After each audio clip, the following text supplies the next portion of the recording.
And of course, whenever you hear this beat, you know what time it is. The Polity on Udala Radio 104.7 FM. Good morning to you and welcome. My name is Chisom Chinedu. And of course, I have my defender, Franklin Ebuka, here. Good morning, Ebuka. Why are you laughing? Good morning. I won't tell them. Let me protect you. You know, you're a woman, of course. We have to protect women. Yes, you know, those kind of you. things. So let me not spill the beans. But all the same, good morning, everybody. And it's good to be here once more. Let's get to Talk Nigeria. As always, and of course, we are not alone. The Ogada Gidi one of us, Sumo, Dr. Tony Olisa Mbeki, is here himself in, how is it said, in flesh and in blood. Good morning, Tony. I'm here in spirit too, because the most important thing, everything about Nigeria is becoming spiritual. So I'm also in spirit here. Okay. So welcome, listeners, Nigerians, you're welcome. Good morning, Nigerians. Good morning, good people of Southeast. Good morning, Ndi Anambra, Ndi Onitsha. Onitsha don't do. We also thank God Almighty for making us and then bringing us here, because without Him, we won't be here. And we also thank you, our listeners, because remember, I always say it here. This is our sanctuary. This is our own altar. In fact, this altar is the most sacred altar because it spills nothing but the truth. We tell the people the way it is without any adulteration. All right, most definitely. Before we dive into the papers this morning, Franklin, when you shared that, do I call it an article by the Citizens Advocate, president of the International Peace and Civic Responsibility Center, IPCRC, Prince Chris Azo, when I got to the point where he asked two questions, concerning his review of the first 2 years of President Bola Tinubu's administration, he said, at what cost are these supposed gains that the administration has been celebrating for quite some time now? And for whom are these gains? I recall that when we had that conversation on May 29th, which was the day we marked President Tinubu's second year anniversary in office, I asked the same question. I seem to be one of those people who would always, measure how the citizens tend to benefit from all of these policies and the implementation strategies, the do's and the don'ts. And just like Prince Azor asked, I will also be asking, Tony, probably you answer that. All of these gains that have been celebrated, the money saved from fuel subsidy removal and all whatnot, for who? And are they really what we are being told? Just like I have always said, for the fact that there is no legislation about how the money will be used, everybody will bring in one thing or the other. I have always advocated for legislation-driven policy. Do you know why? Because I partly read that very article. It did not address the core issue. The only policy that is legislative driven is the school, the NEL fund. Do you see it now? No government comes in and try to either take it off or try to put it behind. No, because it's a legislation. It has become part of us. The only thing they would do is to amend it or alter one or two things, but without even dismantling it. And I'm thinking that look at the gains, or look at what we are told that we could have made out from the subsidy. As we speak today, a barrel of oil is $75. from the 65, it used to be 64, depending on the either Brent crude or other products, but it has jumped up. And you know what, Nigerians, because whatever we buy petrol here is as a result of international price, which I have also advocated should not be so, because you don't bench your prices based on what is being sold at the international market, because some of the things about the product is done locally here. It's no more time we import these products. It's refined here. There is naira for crude exchange and so many other things. So I do not still understand why we'll be reliant on international price. But that's a story for another day. Anytime we bring in any topic or issue on that, probably we'll dissect it.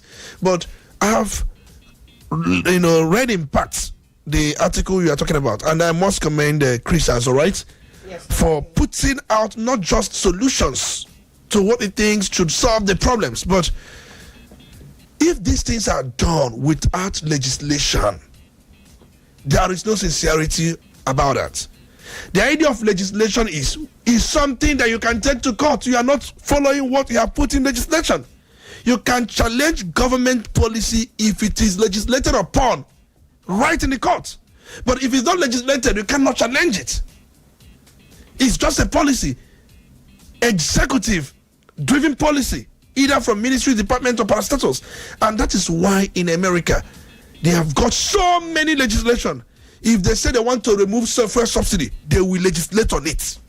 If they say they want to use the gains of fuel subsidy, how they want to use, they will legislate on it. That way nobody comes back to nobody. Even if we look at their tax policies, anything done, Obamacare, all the social welfare in US is legislated upon.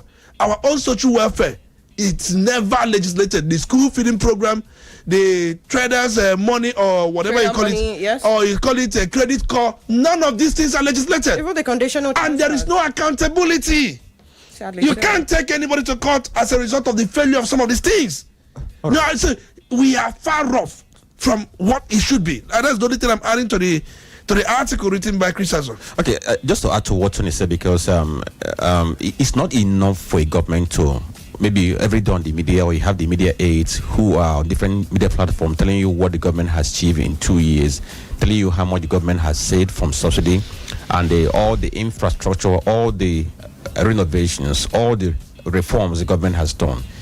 If the people who are the center of every governance are not feeling the same way you are feeling, then that means you have not delivered. Because if you are saying that you have saved 10 trillion naira from petrol subsidy, and we have not seen those things trickling down on some infrastructure, or on healthcare, on education, on other things that can affect the life of the common man doesn't feel that very well. Of course, you're just talking optics and speaking grammar until when they begin to see and feel that.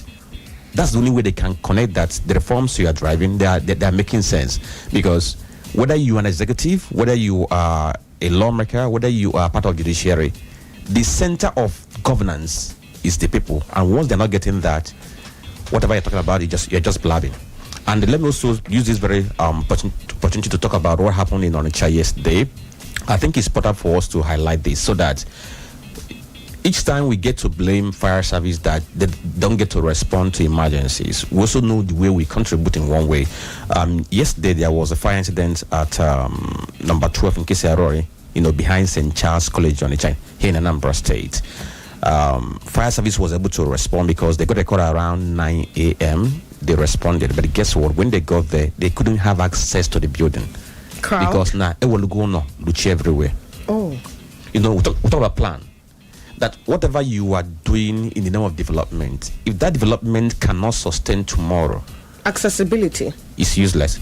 So imagine, according to fire service, they had to go to get extra hose to be able to stay from a far distance and be able to do their job. So people should factor this in whenever they are doing their development, whether you are building private building or for business. We should always create right of way for emergency service. When you go to places like Enugu, you see that these places are properly planned. And one would easily tell you that it's because it was former Eastern capital. But I'd like to think that outside it being former Eastern capital, we as a people are very nonchalant.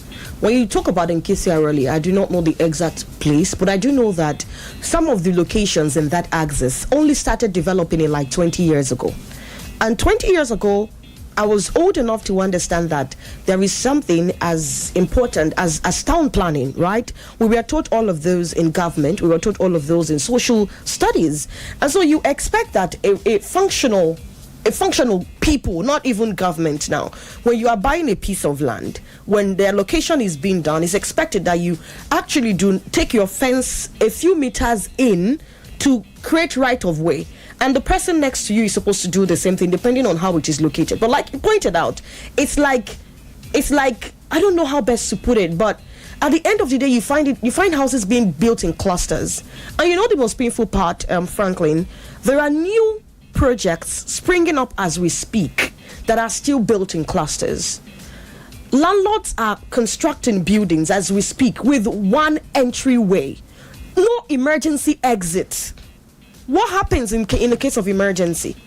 Unfortunately, we keep saying God forbid, God forbid. How does God forbid things that we orchestrate ourselves knowingly and unknowingly? I say knowingly because most of them know what they're doing. They just want to maximize space and profit. And the irony is that if government decides to do the needful in this very area, of course, we're the ones who are going to cry for that. Government doesn't have a phase.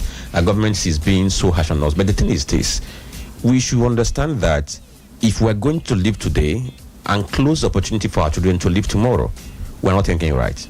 Sadly, so we're not thinking right. There are a couple of stories on the papers. I think I will just take a look at the front pages, Franklin, before we start to look at some of the, would I say, not very serious one, before we dive into the likes of expectations from the president's visit to Benue. It seems to be the biggest headline on most of the papers, expectancy and the hope that it all ends after Mr. President visits. Quite an interesting one. But I saw a story about a bishop saying something about the recent idol worship that has emerged in Igbo land being as a result of leaders, encouraging or looking the other way when things like this happen. But of course, we dive into all of that after we have seen what the front pages say. And we are going to be starting with the Punch newspaper.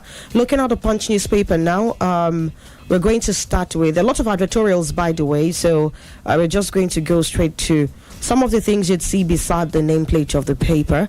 PDP crisis chair, governors INEC hold emergency talks. This is on page 2. Benue bloodshed, governor assembly at odds as SGF ex-generals move in. The writer here, SGF Akume ex-generals consult communities ahead of Tinubu's visit today. Find this story on the Punch newspaper as well. Going beside that, you see this one. River Park. Oh, this is supposed to be Ghanaian businessman sues IGP, EFCC head IGP, IG monitoring Akin Fakorede over alleged suppression of land probe report, rights violation. This is on page 13. And then going forward, you'd see more stories. Inside struggles of Lagos Ibadan underage laborers who work to pay school fees. A really sad one there, but unfortunately it is what it is. Across different climes, not just in Nigeria, there are a lot of underage people who have to see themselves through things that should be basic privileges of the average person born in the country. Things like education.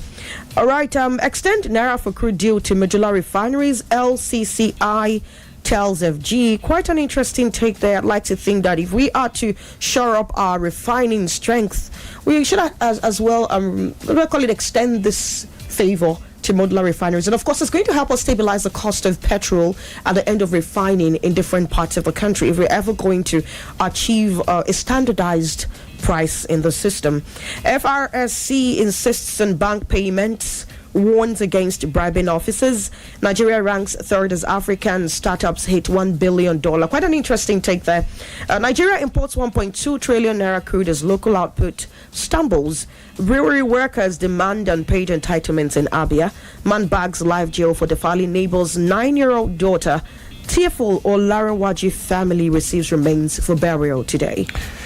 Okay, so let's go over to the Ghana newspaper, and we have this very banner headline that says property owners shown CFO title registries over bureaucracy graft. That's on page 6 of the Ghana newspaper.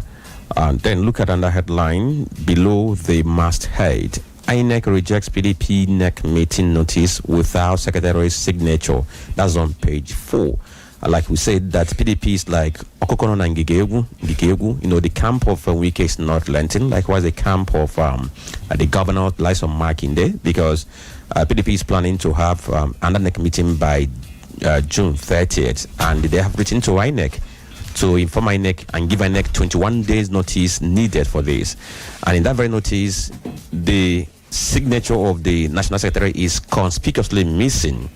And the law requires that national chairman and secretary are the ones who are going to sign notice for INEC to endorse that. So they have a snag now. What that simply means is that at the end of the meeting, they have to deal with INEC. If nothing concrete is concretized, of course, the 100th NEC meeting of PDP will not hold. Another headline says that weak justice system frustrating 1.5 trillion naira bad loans recovery. Judges held. Okay, see page 15 of the Ghana newspaper. Jabba doctors must be incentivized to stay in Nigeria, says Obasanjo. So can we say that what is happening in Ebonyi State is that same thing, where the governor increased the salaries of medical personnel in that very state? Let's look at another headline here that says Senate CDS expressed frustration over Benue killings amid push for community policing. That's on page 6. Was it yesterday, 2 days ago, that conference of speakers disagreed with the IGP over the debate on state policing? IGP is saying we do not need state policing. What we need is to strengthen the one we have existing, and then make enough funding available to the police. The police will be able to take care of our concerns. But speakers are saying we need to, put policing at different strata to ensure that it gets to the grassroots. Another headline here says FG ties credit scores to NIN in major reform plan. That's on page 4 of the Ghana newspaper. Yewata, Benue Assembly wants self-defense, anti-open grazing law. That's on page 20. Yesterday, Benue Assembly had a plenary, and it was like an emotional plenary where they took turns to talk about how every one of them have let down people of Benue State. They mentioned the governor, the deputy governor, and likewise all of them, 32 members, they blame themselves for whatever is happening. Talk is cheap, Franklin. In Benue State. But at the end of the day, they are in for self-defense, at the same time asking the governor to implement the anti-grazing law in that very state. But guess what? Yesterday, the governor was on AIT where he said he does not believe in self-defense, that is going to aggravate issues. Okay? So let's move on to another headline that says, we will go after repentant bandits that renege, says Katsina government. That's on page 30. And this one says EU commits 110 million euro to peace security project in ECOWAS. That's on page 5, and that summarizes the headlines we have on the Ghana newspaper. When you spoke about Benue, I think I will definitely have time to do justice to all of that when we get into the main discourse. But I'd like to point out that the inconsistencies coming from every stakeholder in that end is becoming really, would I call it a slap in the face of the average Benue citizen and the average Nigerian? And talk is cheap. I mean, throwing a pity party doesn't in any way solve the problem. There is a major problem, and a pity party can never solve it. They are right on the emotional people. The recent killings, woke everybody. Could have been prevented. Everybody was. Those who had been silent began to speak because of the kind of outrage that generated. So the lawmakers who spoke yesterday, who sat yesterday, and blamed themselves. After the blame, what happens? They had better not speak like Two-Face or shut up. I'm sorry, but what we saw there was quite, What did Two-Face do to you? Disappointing. It was quite disappointing for a Benue citizen that wields the kind of influence Innocent Idibia wields. What I saw was a show of shame. I'm sorry, but that's how I feel about it. I'm sure you saw that video. Is she under the influence of Aisha? Natasha. Natasha. Yeah. Okay, let's not go into that. Better. Because whatever influence he's under, he let the people of Benue down. He would have just kept his cool than putting that thing up. Anyways, let's proceed to the Vanguard newspaper.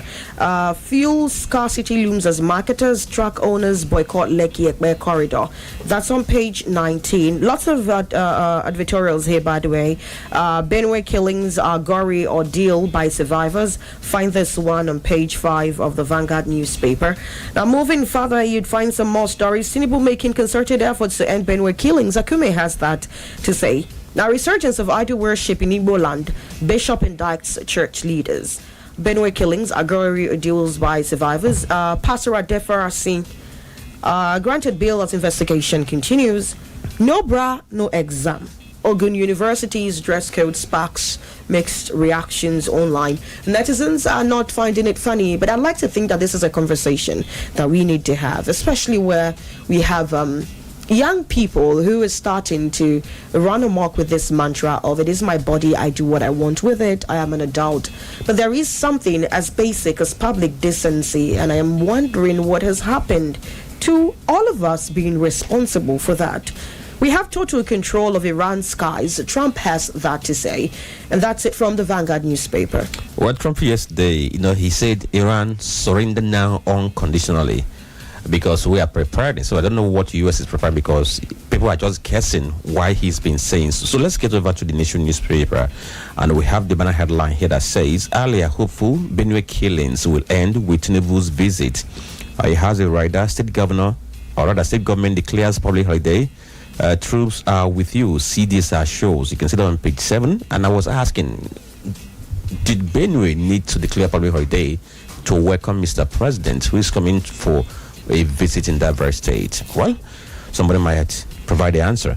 Then another headline says, Dangote Refinery's fuel distribution scheme to cut inflation. That's on page 7 of the Nation newspaper.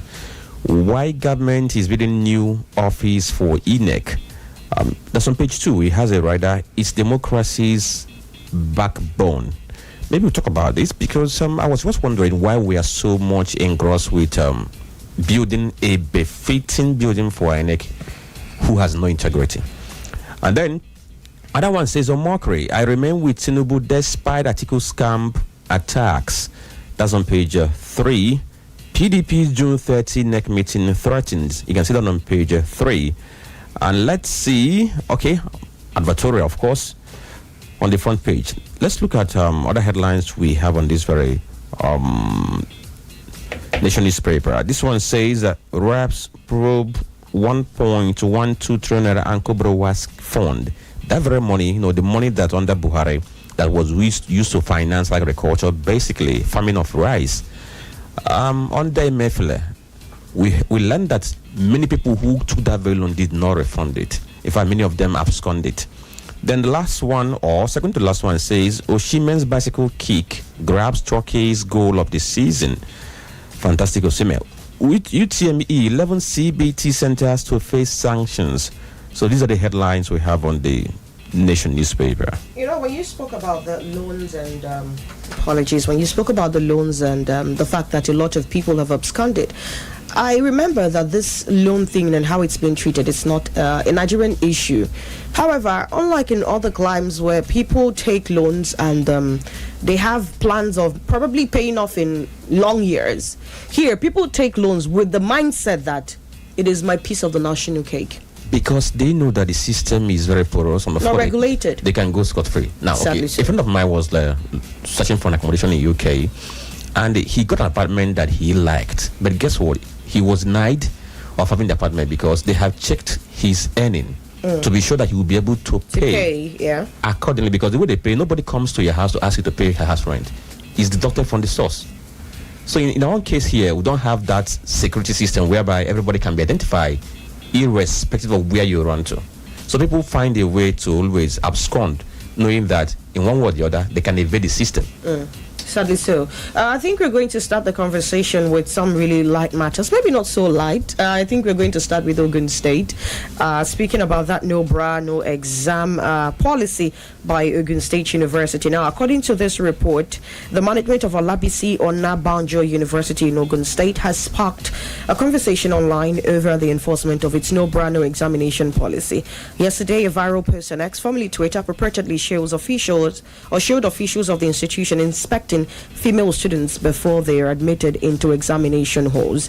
Now, in the video, the female students stood in line while the officials touched their chests to determine whether they wore underwear. For me, some persons have actually referred to this as some sort of idiocy, right? They said it's actually overtaken the Nigerian space, according to a particular ex-user. And some other persons have referred to this as some sort of abuse, right, and all of that. But then, looking at it from an unbiased perspective, Tony, especially in a society where we are gradually losing all sense of modesty. When I first came across this, I mentioned public decency being the responsibility of everybody. I am curious to find out if this is a problem of grooming. Do these children, are they taught from home that an underwear is an underwear because it's supposed to, put you together? It's about you being modest, decent, as against the mindset that some persons have come to run with it. And, other people, even children who we are raised to do better, are even starting to lose their way and falling into this clique. First and foremost, we'll just come back to that very angle you are actually looking at it from, because we are looking at the implication and then where they taught from home, and then the decency, the issue of public decency and all that. I think Onabanjo University, I think it will be safe for us to call it OOU, right? That's the acronym. I think their policy, legally speaking, it has no legal basis. No legislative base. No legal basis. Is oppressive. Mm-hmm. And it is something they should actually reconsider, because if these students take them to court, they will have themselves to blame. I don't want to say it is gender biased practice that violates the fundamental rights of a female student, and then other things, because for me, if you want to instill morality, why would exam be debate? These children, you saw them through coming to classroom without bra. You said nothing. And attended to classes, did assignment without bra. You said nothing. They paid for even the tuition fees and some of the things they paid for. You said nothing.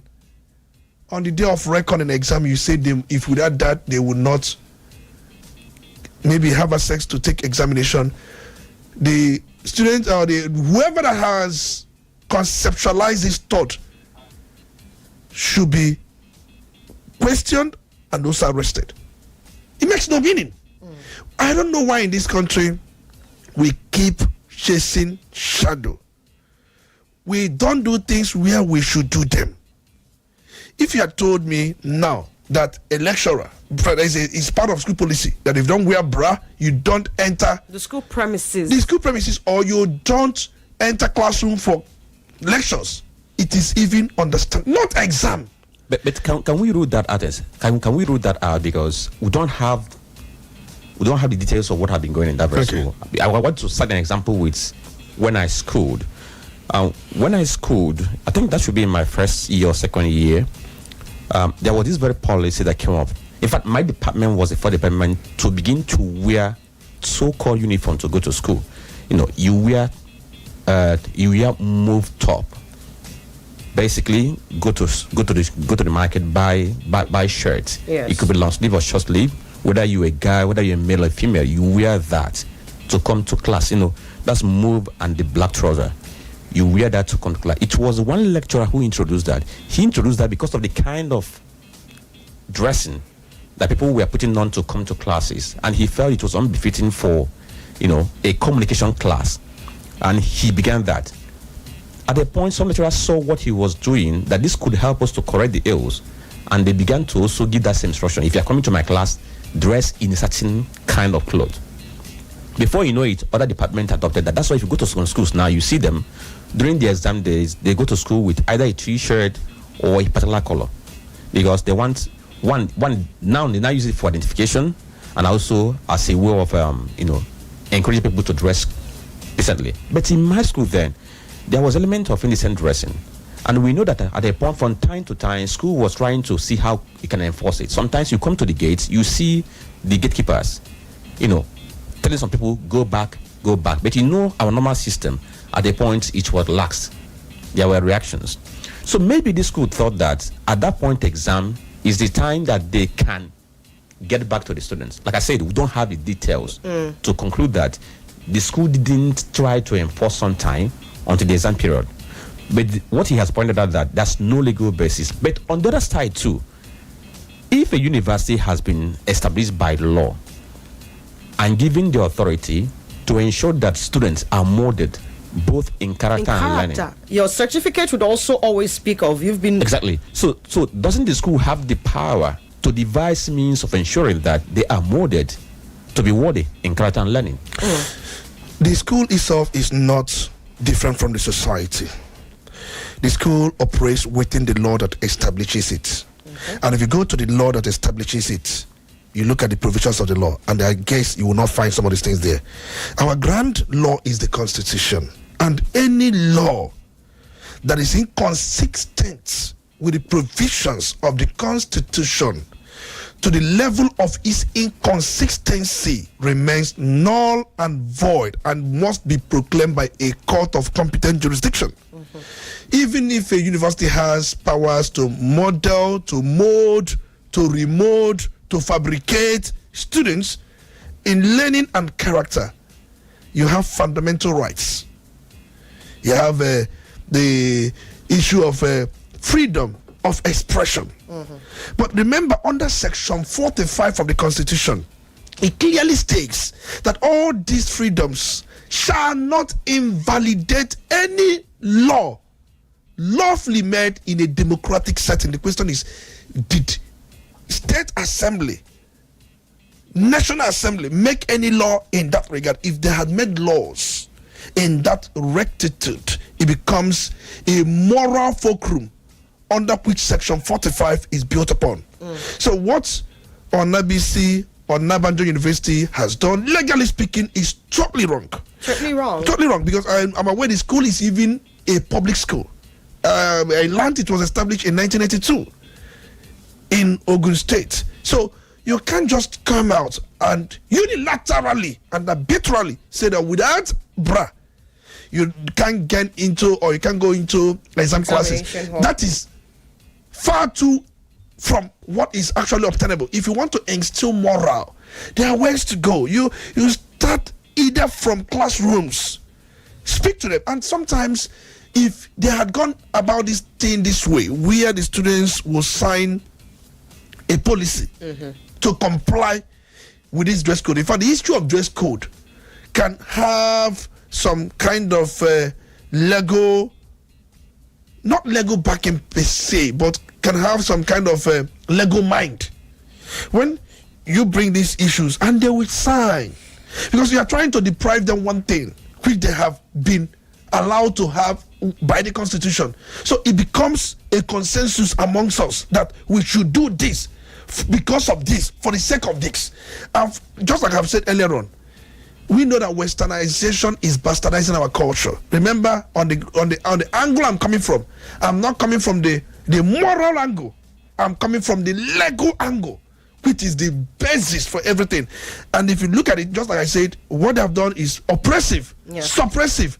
It has no legal backing whatsoever.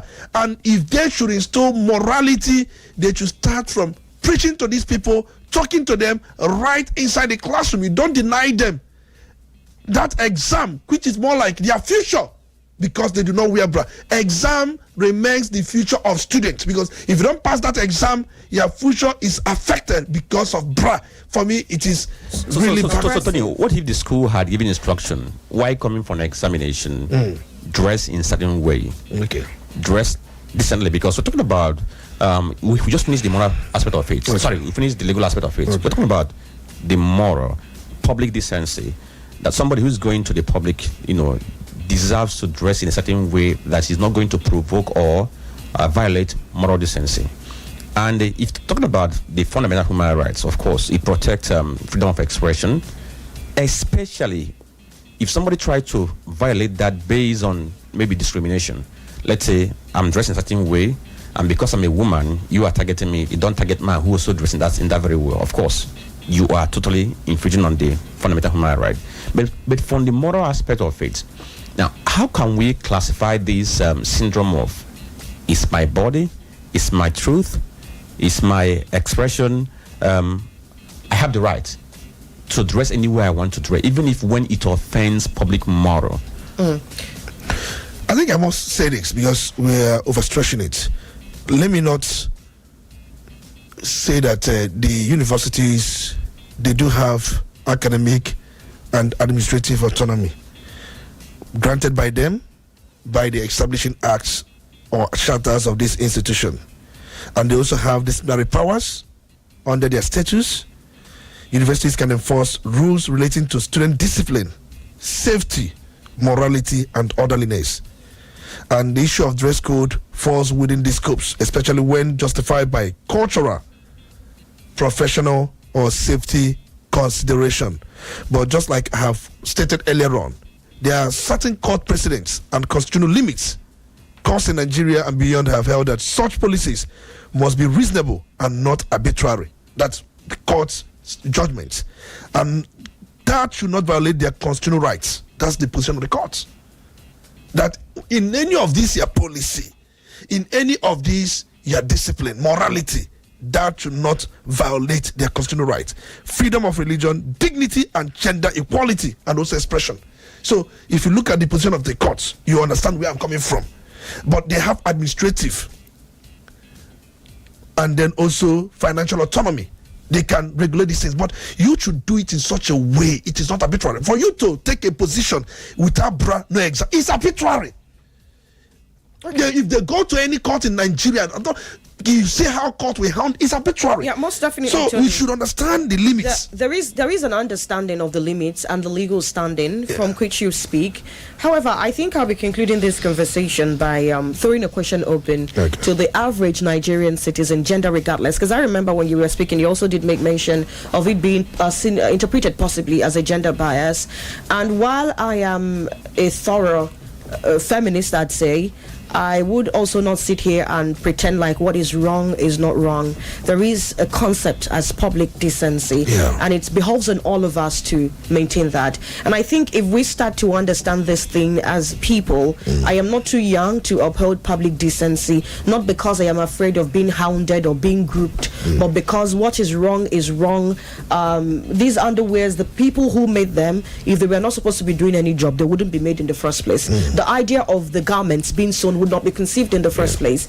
And as a matter of fact, more often than not, it is not from a place of I do not need them. It is from a place of I am bold enough to walk without them. And I'd always ask an average woman who thinks in this way, for every time you think you are bold enough, that is also where you probably would be unboldening yourself, because I won't be comfortable being treated a certain way because I chose to do something a way I shouldn't.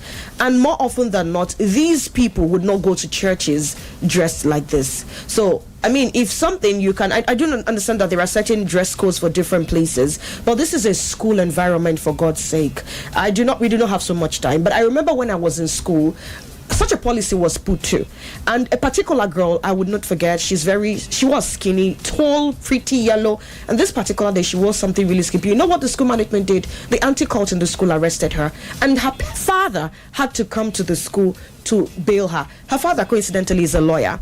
He wasn't having it, but also he knew that what his daughter did was wrong, because right there at the gate of the school there was a big banner that said, please do not dress like this to enter the school premises. And so our people got singing for job for Buro Menana.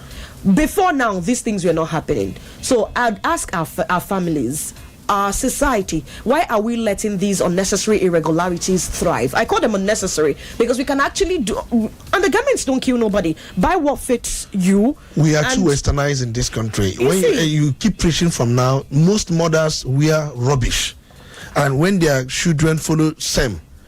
The law is a protector of those who have come before it. Just like I said, equity, you do so with clean just hands. like I said earlier on, exam is arbitrary decision that you can't take. It's arbitrary. Let's not go there. If they had done it just like you said, you don't enter classroom for lectures. Exam remains the future of these children, and you can't just in a way to correct something, you damage something. You don't correct by what? Damaging. It doesn't go anywhere. You correct ensuring that damage is not done. So for me, I have always promoted decent dressing and decency at all costs. So let's not overstretch this. But I'm saying that the one-off exam is just a statement we switch over. Freedom of expression, it may include dressing, which is protected by the law. Yeah. But indecent dressing is not a fundamental human right that is protected. Okay, so you just have to keep your mind on that. Let's switch over to more serious matters. I would have wanted us to talk about that statement by the bishop who talked about leaders who encourage idolatry and, of course, the negative way that traditional worship has been going in the past. But, of course, Benue is I'd say a more pressing issue. According to this story by the Punch newspaper, Benue bloodshed, Governor's Assembly at odds as SGF ex-generals moving. Now, in a move to end the violence that has cost many lives and destroyed homes across several communities, President Bola Tinubu will today hold a meeting with the stakeholders in Benue State and listen to the concerns firsthand. Now, over 200 people were reportedly killed within a few hours, including children and women, at Yawata, Guma, Luku government area on Friday night. The killers reportedly used sophisticated weapons and fuel to set houses ablaze.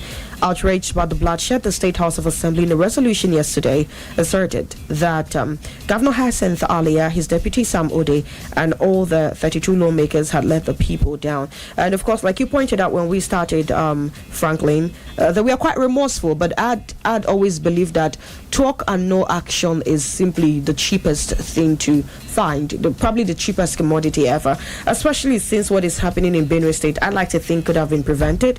Unfortunately, this is where we find ourselves at this point. But also, I saw a report, Tony, of hopes that after Mr. President's visit now, it is going to stop. Recall the first time, was it Benue, when Mr. President was also out of the country, and there were talks about him sending Kashim Shatima, his deputy, to visit the location of all of the killings a couple of days after Nigerians started calling.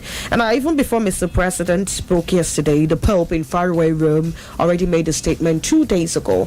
And so I am curious to find out if we are supposed to expect any respite in the actual sense with Mr. President's visit. I don't want to buy in, especially what the governor of Benue State said, of Hyacinth earlier, that Mr. President visit will stop the killings. That's not true. What will stop the killings will be when measures necessary are taken to avert future occurrence. Not Mr. President's visit is mere symbolic, not just symbolic, and more like trying to show empathy to those affected. And just like I have always said, that the governor is playing politics. He's full of politics. Yesterday we saw videos online where gardeners were clearing some grasses around some roads because there are some dualized roads. So in between that roads, you have a kind of trunk where grasses have taken over, and you are clearing those things because Mr. President is coming. These are things ordinarily you ought to have done without doing that just to impress that Mr. President is coming. And we've seen public holiday declared. What is the essence of that? Mr. President is coming not on a official visit. Mr. President is heading to Benue State on condolence visit, and we are stopping school children from going to school. That governor is confused. that governor is really not in touch with reality. Everything about him is he sees, just like I said yesterday, he sees everything from political lens. Why would you declare public holiday? Because president is coming on a condolence visit. What impression? You want to do everything. He can also lie down for Mr. President, roll for Mr. President, because he wouldn't want anything state of emergency to be declared. I've heard some concerns. Some people said because of few individuals, state of emergency was declared in Rivers State. Now 200 plus individuals massacred, no state of emergency. I've heard such argument, but I don't want to just say anything about that. But when state of emergency is declared, when there is instability, and when there is emergency, truly, and people are saying what is going in Benue State is truly an emergency. And if political issues which were before the courts, which courts have adjudicated upon, which is also expected that the parties involved should go by what the court has said, and where such happened, emergency is declared. Why wouldn't you declare emergency in Benue State? But that is for those who are playing politics with some of these things. I'm not here to play politics, but the point I'm trying to make here is that the governor declaring public holiday for Mr. President visit, clearing roads, painting some places, and then donning some other places with billboard. We didn't see that in Plateau State when I think Mr. President did not visit. I think it was Vice President that visited Plateau State. But we didn't see such preparations. He should leave politics and the issue of self-defense. He was speaking, according to reports. He was on AIT, where he said that he doesn't think that self-defense is a solution, that desperate solutions are not answers, or desperate measures are not answers. Even the CDX, the Chief of Defense Staff, Christopher Musa, the Director General of DSX, both of them agreed that the communities should set up a frontline self-defense team. They all agreed. And they said that, according to Christopher Musa, I listened to him. He said a military way help. We support the communities, train them, so that there will be the frontline defense each time these attacks comes. And then the issue of information communication, just try to make sure that information is dispersed. Communities, the villagers, these people, whenever they see anything, whenever they hear anything, whenever they suspect anything, for them to reach out. Even these security experts, because for now I'll call them security experts, they advocated for self-defense, that you can't just wait somebody comes and slaughter you. But the governor, because of politics, now deflated the issue of self-defense. So it means that I'm defenseless, and then I can also be slaughtered, I can be killed, and I do nothing. His own version of self-defense for him is arming the villagers, communities. There are ways, there are different methods of self-defense. There are people, I remember those days, our fathers had their machetes. Why do they have them behind their bed? The idea of having their machetes behind their bed is that if anybody comes to attack me, definitely I would have something to protect myself with. That is it. And that is, nobody's saying that go and get guns, go and get ammunition. That's not the type of self-defense some of these people are advocating. Somebody should protect. Self-defense means protecting yourself against any attacks. These people, it is obvious they are defenseless. No presence of security in their rural communities. And people have advocated that they should defend themselves against these attacks. And how they defend themselves, they can have machetes. The many of them are farmers. If somebody, but you know that you cannot really defend yourself, somebody's coming with petrol bombs, sophisticated weapons, and some other, but at least you have something. But the governor, in his political lens and political wisdom and also political sense, sees nothing good with that, even when they, just like I said, these people have advocated for that. But let him continue to play politics. His eyes is set on 2027. His eyes is set on returning the APC structure in Plateau State. His eyes is set on having no challenge when it comes to re-election. And truly, I know Benue people, they are predominantly Catholic. Give it to them. When I was in university, I had some of them as my friends and roommates. We communicated. They are thorough Catholics, majority of them. Catholics to the bone. In fact, whatever a priest says becomes everything, becomes the truth. Give it to them. It is their cultural orientation. I don't have a problem with that. But we must be able to know when this is this and when this is that. That's the point I'm trying to make here. So, Tony, talking about this self-defense you're talking about, because I just want to a follow-up question. But before then, if you read a story on Vanguard that says Benue killings, our gory ordeal by survivors, you'll be able to have a mental picture of what people went through there. Somebody by name Michael Aja said he lost 20 persons in a night. Family members, immediate family, and the extended family. For him, he was able to escape because when he heard the gunshot, he was able to find his way and escape. But the father, every other person died in that very melee. Another person lost about 8 persons in that same night. They're trying to find their voice. One of them said, apart from what I'm wearing now, I don't have any other thing left. Everything went down the drain. Just to tell you the magnitude of what happened there. This self-defense, would that include amulet?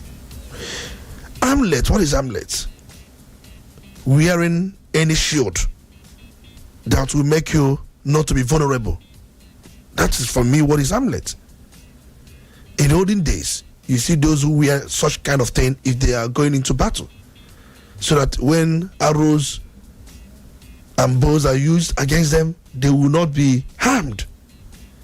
And there are those who believe in traditional worship. They wear some charms, anklets, and some of these things. These things are part of self-defense. And another thing is, whatever you try to put on in such a way, you will not be attacked. Or when an attacker comes, at least you'll be able to have a good fight before you are killed. That is self-defense. And just like Uriwa, I read their statement, and they applauded the Chief of Defense Staff and the Director General of DSS, saying that for you to have, I think it was in the lecture, the Director General of DSS, there was a way he put it. But then we listened to Christopher Musa. He spoke with the traditional rulers yesterday. He had a town hall meeting with them. And the idea is to build synergy. And then he told them, we can train some members of the community to form the defense line. Takes us back to community policing. To form defense line. The idea of defense line is that defense line acts as their self-defense. And so it takes us back to what you always say about community policing. I have said it many times that our rural areas are not policed. In fact, there is no presence of police in our rural areas, even in my community. And that is why we've said it here many times. Can we have the local government police, the community police, and also the state police? I have said that policing is local, and we are playing politics with these things. And look at Father Hyacinth earlier. He hasn't in any way called on federal government to fast track the issue of these local government police or state police. He hasn't said anything like that. His own is to whip, to condemn, to say these people are terrorists, they are this. It ends up nothing. Look at our National Assembly yesterday. Many of them said, we can't keep condemning, it's time to take action. What legislation have you passed to ensure that the killings do not continue? Because your work is to pass legislation. And I've talked about legislation-driven policies. You have the tools empowered by the Constitution. What are you doing? The Constitution did not tell you to condemn. That's not what the Constitution tells you. Constitution gives you broad powers to make laws for the good government of this country, to oversight the executive, to expose corruption. These are broad powers Constitution has given to you. And you are not using that. Rather, you invented another one to condemn. The Constitution did not ask you to condemn. The Constitution asked you to do something. And I thought that by now, issue of anti-open grazing should be a national law. States have these laws, and if you look around, police sometimes do not work with those laws. Nigerian police, I'm saying it authoritatively, they don't recognize some of these laws made by these state assemblies. They don't, because they are a federal agency who now enforces state law. when you don't have enforcement team or police enforcement team. Most state laws are not enforced. So, Tony, I don't know the kind of federation we are running. And so the kind of federation we are running is what you are asking. But also, speaking about laws and enforcement, I recall when the whole issue of farmers, herders crisis started, we would always have the conversation about putting an end to open grazing and all of that. I recall when we were also starting the conversation, it was one of the things that the Benue Assembly spoke about yesterday, while they also spoke about arming, self-defense and all of that. And so I am curious to find out why, when Mr. President spoke about unity yesterday, was it yesterday or the day before yesterday, when he spoke about people living in harmony, speaking about the clashes that the Benue people are having, I asked you something here. I asked you if we are getting the actual truth about what is happening in Benue. I had a conversation with someone yesterday evening, and it was like a re-echoing of what she said. You said, this is probably a crisis between some herders and farmers, and then you mentioned militia now coming in to fight on the side of the herders, and then the farmers who largely are not armed get to have more people killed. According to some, would I call it unconfirmed insider reports, there have been fragments of little fracas going on in Benue up until this one happened. 2 farmers fall to the herders, 5 cows, and the back and forth. And then it was starting to make sense to me what Mr. President was hinting at. Maybe not explicitly. I'm not going to be working with any facts, because he wasn't explicit about any facts when he spoke about peace. And so, trying to make sense of all of it, I started thinking about this farmer herder crisis again. We are supposed to by now have strict and aggressively being enforced laws on open grazing. Cattle rearing is private business. And it is really sad that year in, year out, we have people whose businesses are being threatened, because farming is also business. For especially a state like Benue, the food basket of the nation, that's not just some nomenclature. There is a reason why Benue bears that, alas, because Benue is largely a farming state. And that is because even the citizens, their own way of what's it called now? The way Onitsha is a commercial city. A lot of people here are traders. A lot of people in Benue are farmers. And so you have somebody's private business threatening another person's private business. But year in, year out, we do not have any strong protection for this other party. It's just like trying to understand with them for how long. Yesterday I asked you a question. It's only a matter of time, because whatever green fields they feed on in Benue doesn't fall from the sky off people's sweat of tilling the ground to putting crops in it. And so when there is no one left for them to eat off what they have cultivated in Benue, do you think the next state will be spared? And before you say, Jack, it will fester. The thing is, there's no need to go back and forth. State laws are not enforced because the federal police we have, they are only interested in federal laws, penal code, criminal code, then possibly some other directives given to them. Most state laws are not enforced, and that's why we said we need state police. And many states have their laws. Even the Anambra State Homeland Security Law, as we speak now, that law may be partly be enforced by Agoneshemba, and most times you may find it difficult for some offenders being prosecuted by the police on that very law. And sometimes they take orders from their superiors in Abuja for anything meaningful to happen here. And there are times they will be called upon before they take any move, before they make any movement, they must get a signal from Abuja ordering them to go on. Is that a kind of country we want to run? Every morning we come here and shout insecurity, insecurity.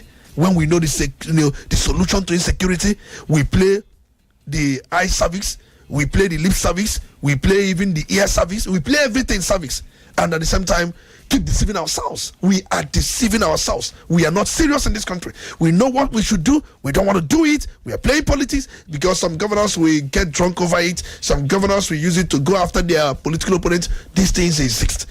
Don't Mr. President use some of these powers after their political opponents? And then if governors do that, can't we also have legislations that will tell them their limits, that they can be challenged in court? And if court says so, if they fail to do it, their accounts will be garnished.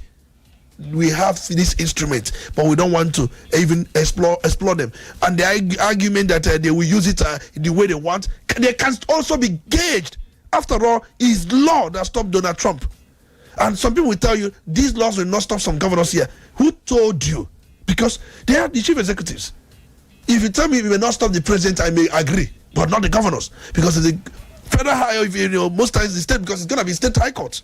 If the state high court rules on some of these things, and the question will be how many of them will dare the governor and give certain rulings against him, knowing fully well that the governor is the one that appoints judges in some of the state courts. So it's also another thing, the issue of institutions being separated from some of these things, who we appoint, the respect and everything should be accorded to the person who does that. So the point is, we know the solution. Okay, so Tony, now that the president is in, okay, he will be in Benue State today, and the essence is for him to go there, have a one-on-one interaction with stakeholders, and fathom what actually is the issue.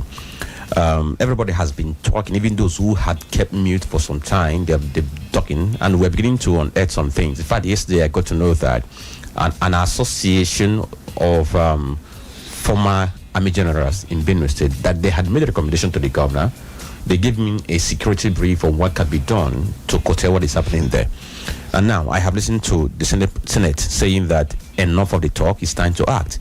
PFN is saying it's time to act. And I'm wondering what is going to be that very decisive action that we expect from Mr. President after today's visit. There is a committee led by Atahiru Jega, former INEC chairman, on livestock, which Mr. President set up. At a point, Jega was appointed SA to the president on that livestock. And that committee is meant to make recommendations on how we can reform livestock in Nigeria.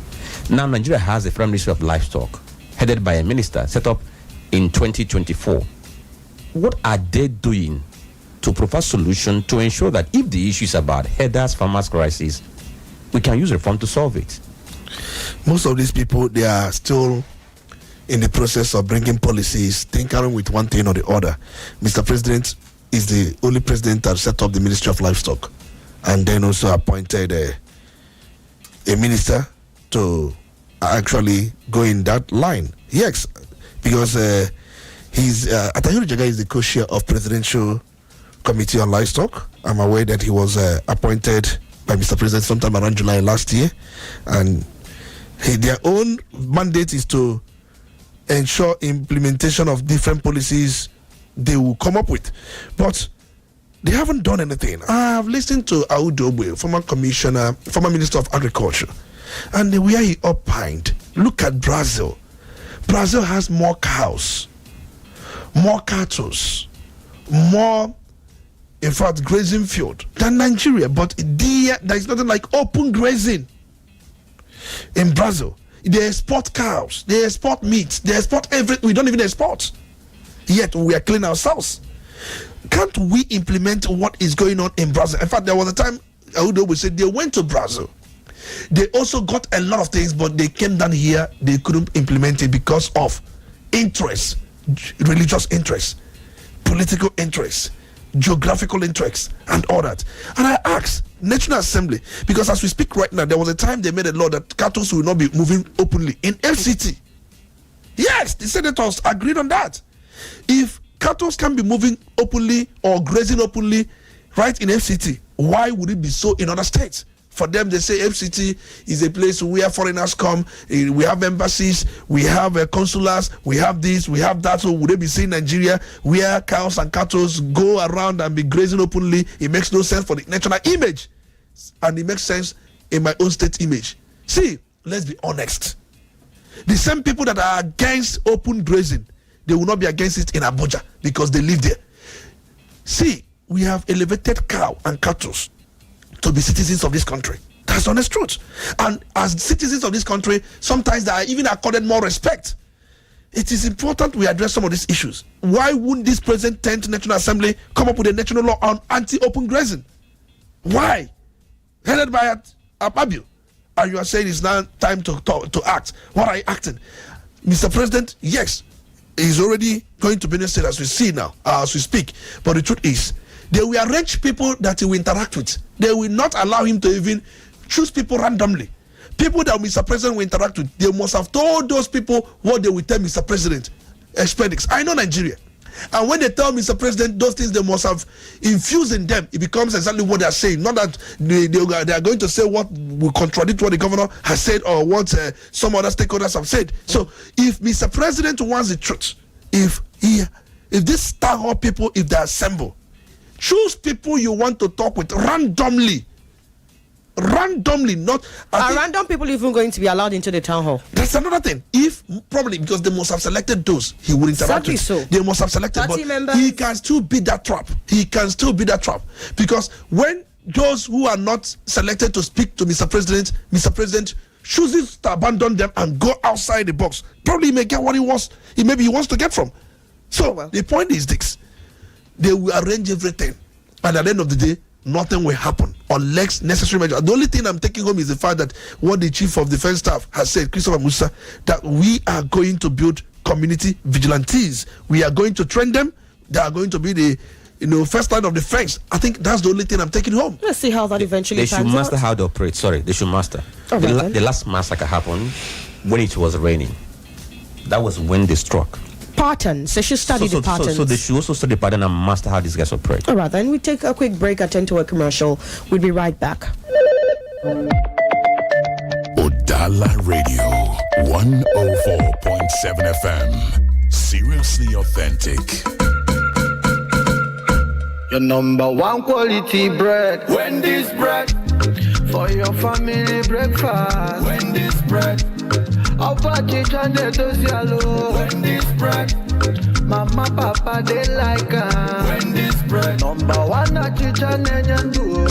Wendy's bread. Even children, they like Wendy's bread. Wendy's bread. Number one in town. Wendy's bread. You get it better, tasty, we go sweet your belly. Wendy's bread. Wendy's your bachichoma.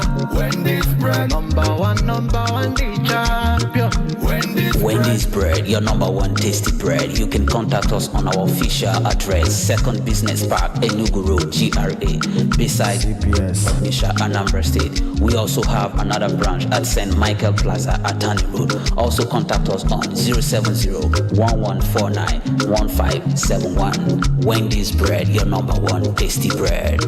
Wendy's bread. Udala Radio 104.7 FM.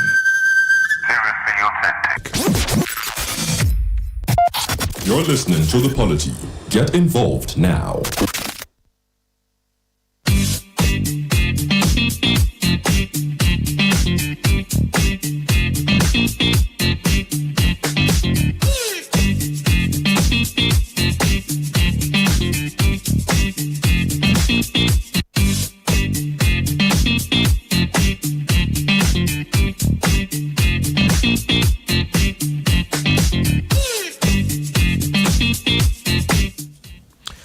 So you are listening to Udala Radio 104.7 FM. This is the Polity. So let's quickly dash to another talking point this very morning. It's about what is happening to the PDP. On this platform, we talked about how difficult they might find it to have their next meeting. And yesterday, from the communication that came from my neck, telling them that the notice that came from PDP did not meet the necessary legal requirements, which require that the national chairman and secretary must endorse that very notice. But what went to INEC was a notice signed only by the national chairman. And INEC is saying your notice fell short of legal requirement. In that very case, it has jeopardized the chances of PDP having that very next meeting. So, Tony, they are back to the trap which was set by Nyesom Wike. And let me say this thing. I never knew that this headline will come up for discussion.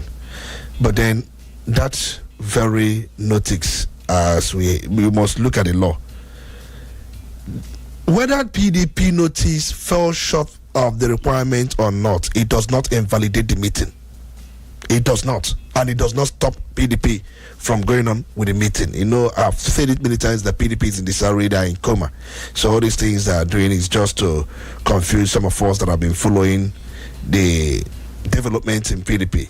So if you go by provision of the Electoral Act, by provision of Section 81, subsection 2, it talks about that every meeting, convention, congress, that there shall be 21 days notice to INEC. You know, that's Section 81, subsection 2.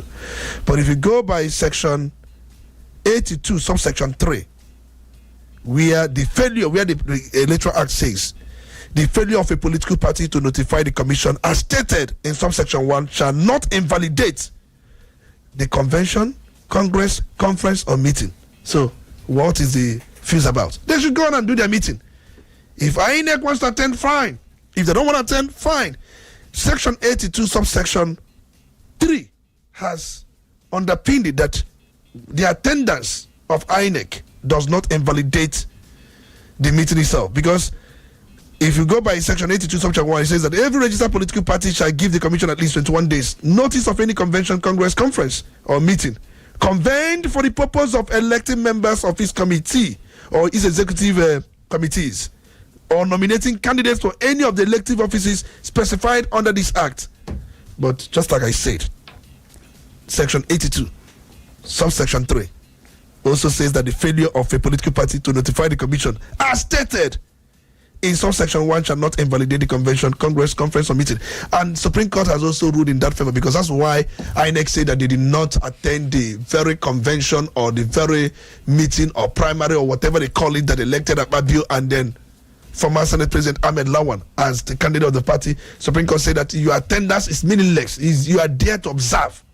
Your attendance is observatory and has no other role or meaning attached to that, and it does not invalidate anything done there. So all these because of our journalists, we need to investigate, because some of the headlines I've read was actually saying, oh, INEC says it falls short of this, it falls short of that, oh, PDP is in trouble, PDP cannot do this.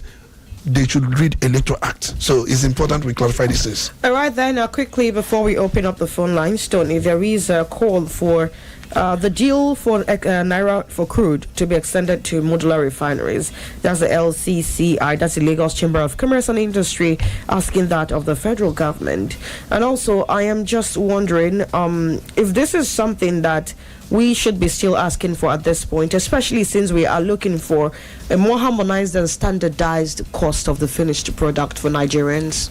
I'm still wondering why we have not standardized issues of refineries or modular refineries. It was something Jonathan started, but it was something we could not work on because of either some groups interests. They want to monopolize everything. They want everything to go in their corner. What sustains economy is competitiveness. Competitiveness. That's what sustains economy. But there are people that will have these shots and they want to have it all alone by themselves, and it's a problem. And in fact, Dangote going into distribution, logistics, hauling, and order. There are some people that are not happy. For them, Dangote is taking away their business. If you are into that business and you know your what, it's going to be competition. And it becomes something that even the consuming public would make the decision based on the service we provide for them. Here, we don't take decisions based on service provided to us.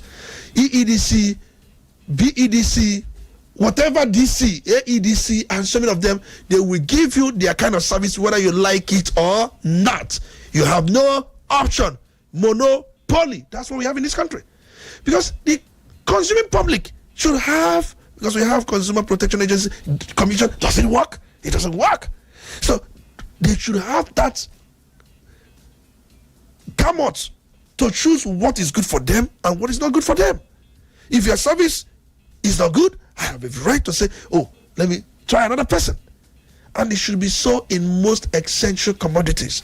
We don't have them here. So the modular refineries would have given such competitiveness. That's the point I'm trying to make. But those big players will not want this because it's modular. Somehow it's smaller. And they wouldn't want these small businesses to thrive because you are there already.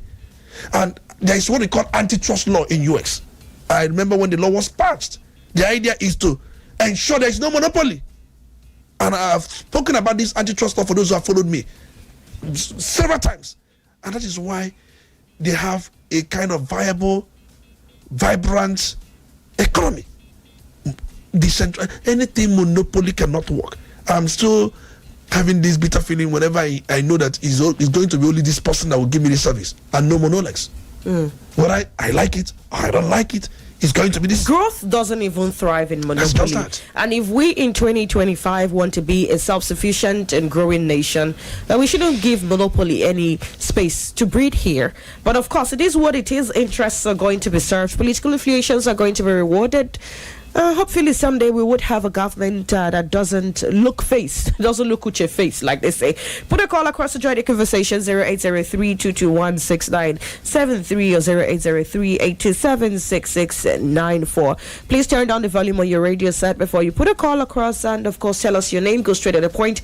Everything happens in 2 minutes. We are live on Facebook at Udala Radio 104.7. Go there, drop your comment right under the post related to the show or the video of the show as it is happening live. Let's hear what you have to say. Hello, good morning.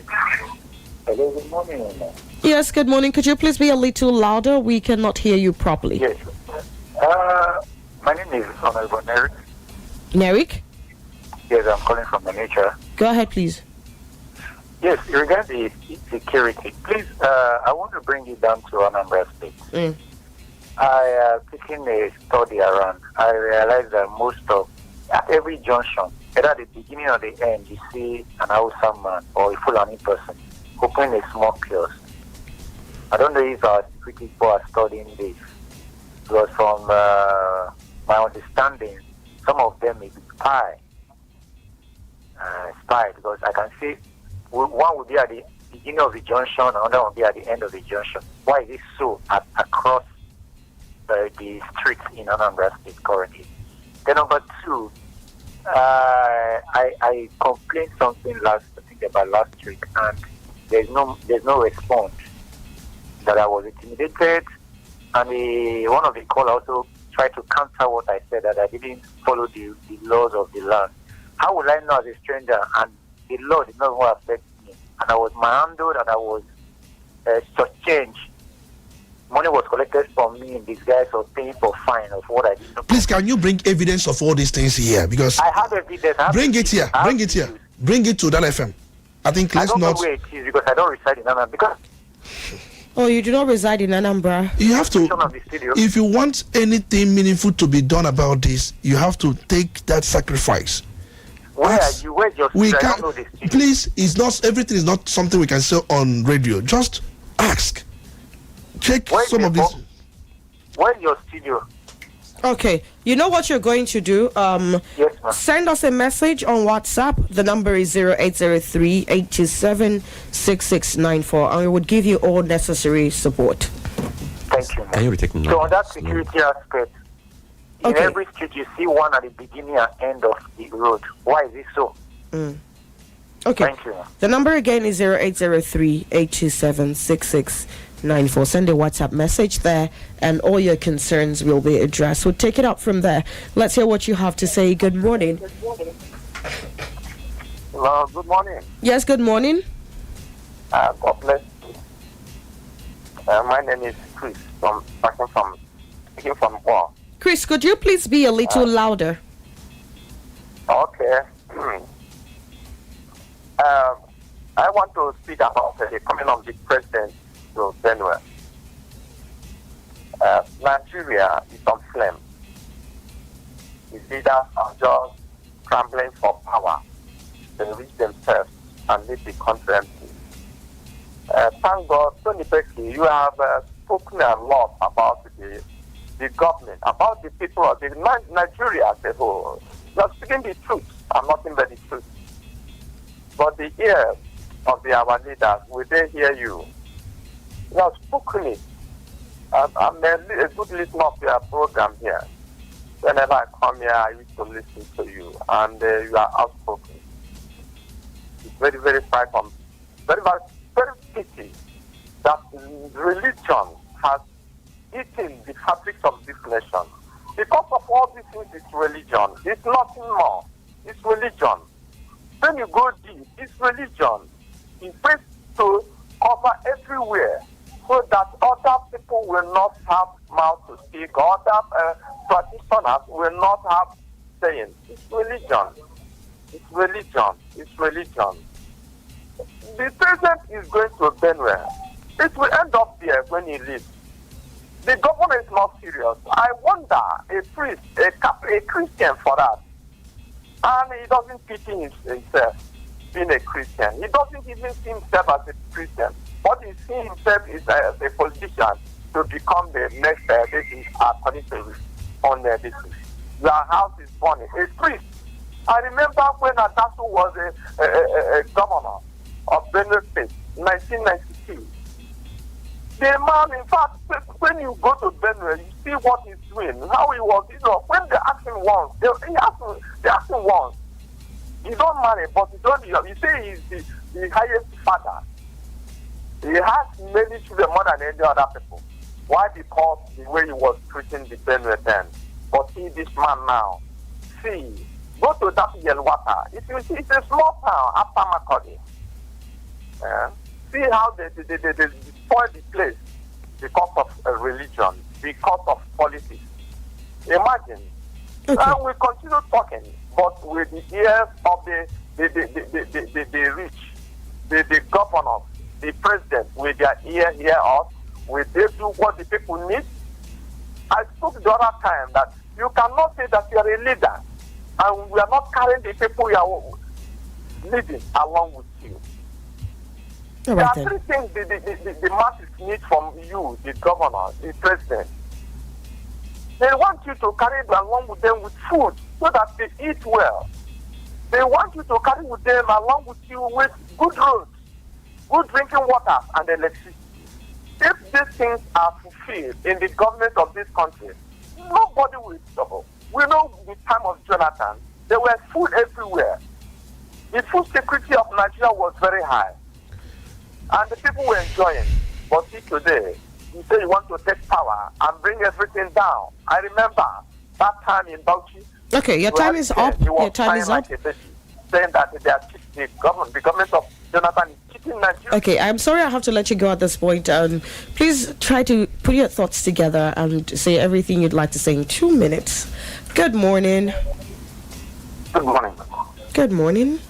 Good morning. Good morning. My speaker, Mr. Olisa Mbeki, good morning. You're welcome, Ms. Good. Franklin, good morning. This is Akamera. I'm calling from Figi. Let's hear you, please. I want to react on the president's visit to Benue State. I want to say that I don't think his going there will change this killing. Because all of us who were here in this country when the former president Buhari gave an order to an IGP, then he told him to relocate to either Benue or this Borno state. After he gave the order, he later come out and tell us that he didn't know that the IGP didn't obey that order. And since then, the thing continued. The killing continued till today. And that IGP was not sacked. He continued his work till the retirement. That is the reason why I say that what is going there, he's not going there to stop this killing. Because if they want to stop it, I'm saying that they will stop it. But all these things is political motivated. That's why this killing is continuing and nobody is talking. The former head of state told us that if this kind of thing continue in a government more than 24 hours, the hand of the government is involved in it. Their governor was saying that he didn't support self-defense. So he wants the people to stay quiet and they will be massacred. That is what he wants. And my speaker, you are saying that they should use machete. You want to use machete on somebody that has AK-47. How can somebody that has machete to confront somebody that has AK-47? Should that not be a suicide mission?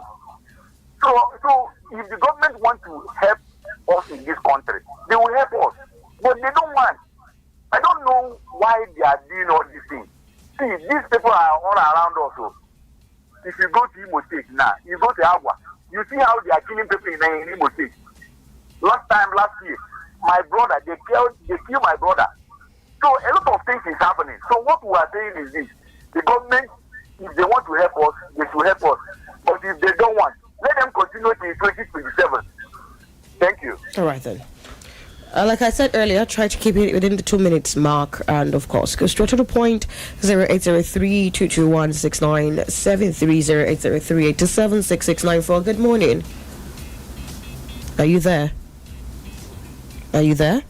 You need to reconnect. Yes, good morning. Hello, good morning. Yes, good morning. Yeah, this is the voice of Ebuka Franklin from Onitsha this morning. Go ahead, keep it within 2 minutes. Yeah, you see, concerning this Benue issue, government knows all that is going on there.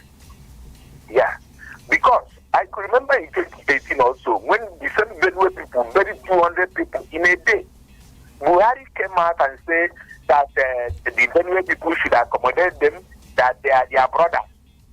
The following day, that same Buhari came out to tell us that those people are terrorists led by Gaddafi, who died 7 years back. Now, how do they come to Nigeria? And you are also telling us some weeks ago, just some weeks ago, the first headquarter came out and told us plainly that those terrorists are foreigners. But it is the same military that is telling us that they have repented and they reintegrated into the society. Foreign killers. After this massacre, people told the Benue people to go and reconcile with those people, reconcile with those foreign killers. You understand? See, we have a very big problem. Mr. Tony, please, I have a question to ask. This governor of Benue State, is he a reverend father in each church? Is it in Roman Catholic or in Anglican? Please, I just need He's a Catholic answer, priest. He's a Catholic priest. Catholic. Mm-hmm. Okay, no wonder he don't know the value of man being, because he is not married, he don't have children. So why should he be concerned about the life of this thing? If his children are involved, maybe he will know the things. The day the people are protesting, they send the jet fighters and everything to be hosting around. But those jet fighters was there, hearing the sound of God the previous day when people were massacred. My brother, let them. That is the problem we are having in this country, is not insecurity. Okay, I have to let you go at this point. Hello, good morning. Hello? Yes, good morning. Good morning. Good morning. My lady. Yes, good morning. I am Oboyano, Akwatin Zaribi, Odaze of Ila. I'm listening you from Ila, Delta State. Welcome. Now, so the issue at hand, this Benue State thing, you must give it the seriousness it deserves. Mr. President Fukwell, can you read that what he said? The CNC is economical with the truth. The CNC has a tendency of shying away from volatile areas and where you have issues like this. Everywhere you have emergency, he doesn't visit. He sends people to go and represent. And then look at it. He started from Bordeaux State.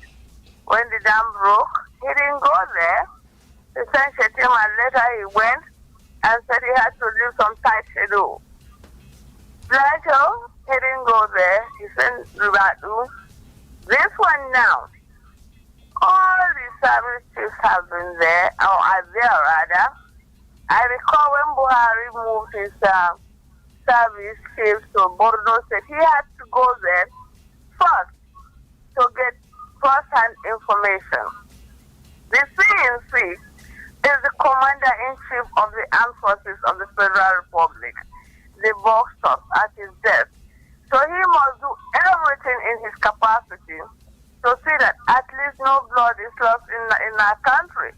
But has he done that? Now he's talking to them now, he's settling your differences, people in one house. Benue State is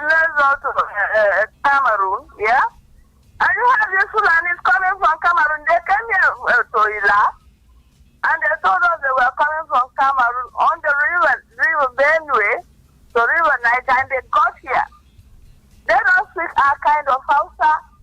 They don't even understand that. But when we pursued them, they told us where they came from. How can our president not know all this? Now to the governor of Benue State, he is probably confused. He is even a political newsfly.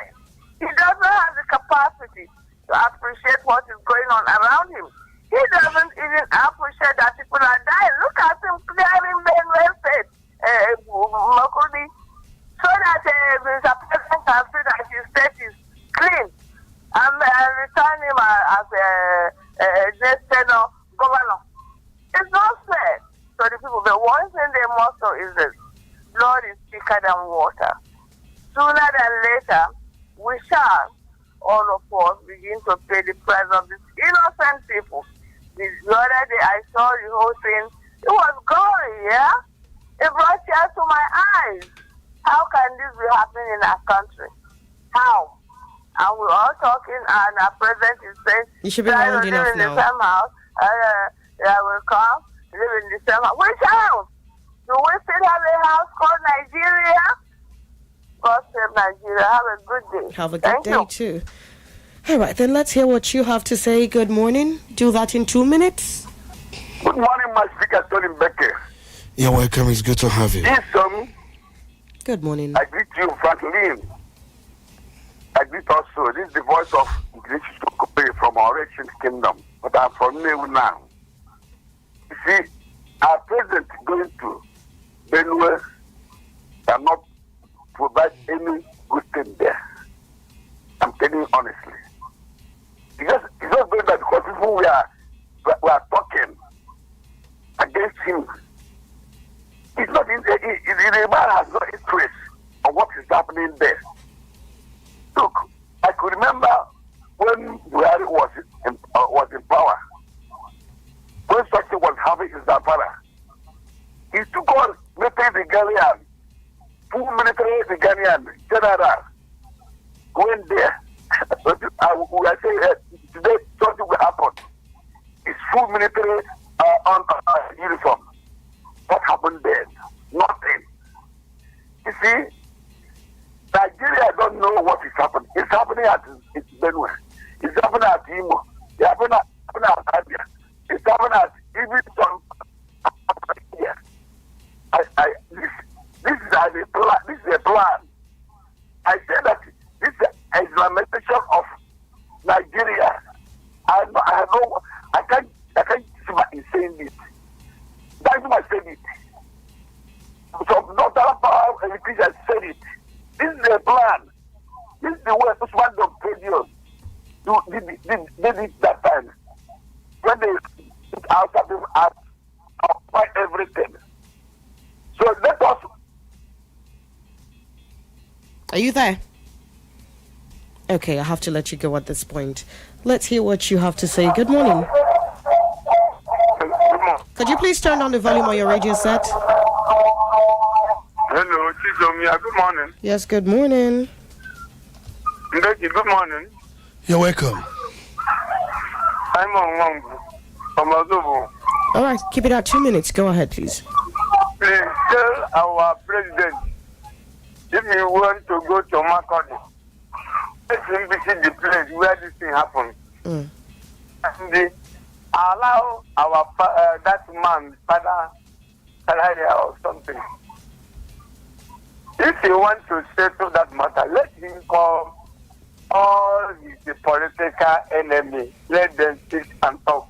But if that man says the people came from Cameroon, it means that our border is full. Nothing they happen for our border.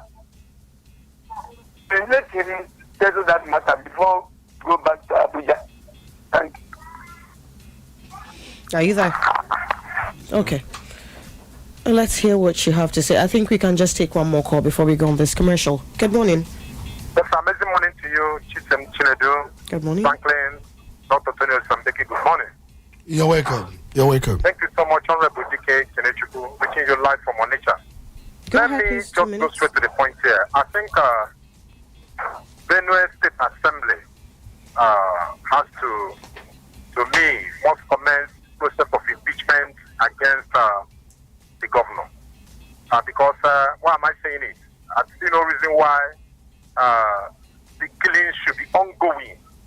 What started for the past 2 months, the governor did not fit to see how he can think outside the box to down the tension to stop the killing. He couldn't do that, but he has the energy and resources to deploy security agencies against innocent protesters. Apart from that, many of them were arrested, and he even stopped the chief of staff. In fact, it's beginning to dawn on me that this is why the Catholic Church suspended him as the Reverend Father. Because I so much trust the Catholic Church. I have to let you go at this point. And now you jump into politics. You are not good as the Reverend Father. You're not even good as a governor. Okay, what are you good at? Okay. Only good at pursuing innocent Benue youth that are protesting for their loved one that died, and you're not at all. All you after is about your ambition to come back. You know that the killing will continue. So I want to urge the Benue State Assembly, because the topmost priority of a government should be the protection of life and property. What is going on in Benue? I don't think quarter of what happened in Benue has happened in River State. Even the president is not exempted, because this killing did not start today.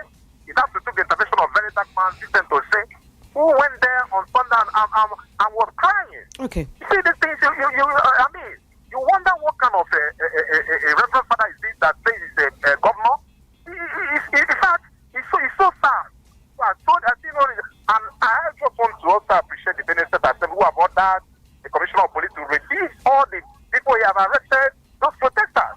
You can arrest the protesters, but you don't have the energy, you don't have the resources to arrest criminals and terrorists that have been burning and killing innocent people, pregnant women, babies, keeping them in ITP. I think this is so sad. All right, and I don't even know why the president should be going there, because he needed not to go there. All right. I have to let you go at this point. Franklin, let's quickly see what is on our Facebook page. Okay, so from the Facebook page, we have been Moba saying, from every indication, it's clear Governor Alia is just an instrument used by the APC to secure Benue. It's a pity, and he says, what a shame. Maazimu Rie Chikwadoro Musinachi says, I see no change in Mr. President's visit to Benue. Rather, he should deploy military or put a state of emergency. I am enjoying the program. Right from Udala Onitsha. Thank you for joining. Ife Diego, thank God, says, the insecurity we are facing in Benue State, if we are in a country where rule of law works, the State Assembly will be working on impeachment of the governor by now. Okay, thank you for praying for the Udala FM. Master B JP says, Benue people, especially Doma, are suffering. State of emergency should be declared in Benue State instead of River State. Let's not blame the governor rather than pray for him to lead Benue people. My people are bleeding on daily basis like chicken. And he's saying, God protect my mother there. And then Eke Gonas Madake says, Reverend for the Hyacinth earlier declaring public holiday to welcome President. That is on a condolence visit to the state. For me, is indirectly playing politics. He should resign because politics in Nigeria is a game for the strong and the heartless people. Okay, so that's the way he put it. So this is what we have now. All right then, Tony, we have actually come to the end of today's edition. But from all of the comments and all of the calls, what would you like to strongly react to? And let me also say this, because people think that Father Hyacinth Alia is the first Reverend Father to be a governor in Nigeria. Obviously, he's not. He's the second Reverend Father to be a governor, elected governor in Nigeria. First was Father Moses Oshio Adasu. He was elected governor on the January 1992. He was there until November 1993 before Abacha military take over, and he was governor of Benue State. And he was the one that built Benue State University. Most roads in Benue State he constructed. His focus was on rural, development, and he did quite a lot. In fact, he was the moral fabric of Benue State. So you wouldn't blame Benue people, because they had thought that earlier we represent what Father Moses Oshio Adasu represented in 1992. 92. That is one. And then we also been informed that the Commissioner for Information in Abia State has also confirmed herdsmen attack in Umunoshi. For those of us who are from that area, though he did not confirm the exact figure, because there was attempts to get the exact figure of the herdsmen attacks. And we also told that the one that happened in Enugu, the casualty figure has increased from the original number, I think 9 or thereabout, to 12. That's the herdsmen attack in Enugu. And then there are protests telling Governor Mba, if you don't know what to do, resign. Those protests are there. I think one of the social media influencers was actually making that very statement, saying that if you don't know how to stop or protect Enugu State, resign. And then in Abia State, yes, the state government was quiet or silent about it, but the Commissioner for Information, OK Kalu, opened up and confirmed, yes, there were attacks, herdsmen attack recently in Abia State. I think I think a day or thereabouts. So, but he couldn't tell us the number of casualty figures. So it tells you that it's not just Benue State. Okay. It's also going on in other Thank you, states. gentlemen, for your wonderful analysis this morning. Franklin, would you want to? CDS say, because I ran into his statement, he said they've been able to identify that the issue in Benue State is not farmer-header clash. He said it's intrusion of animals into farmlands, and then fight for ownership of land between indigenes and non-indigenes. That's what he said. So we'll leave it at this point in time. All right then. Definitely the Polity is going to make a return tomorrow from 9:15 down to 11 a.m. Until then, my name is Chisom Chinedu. Good morning.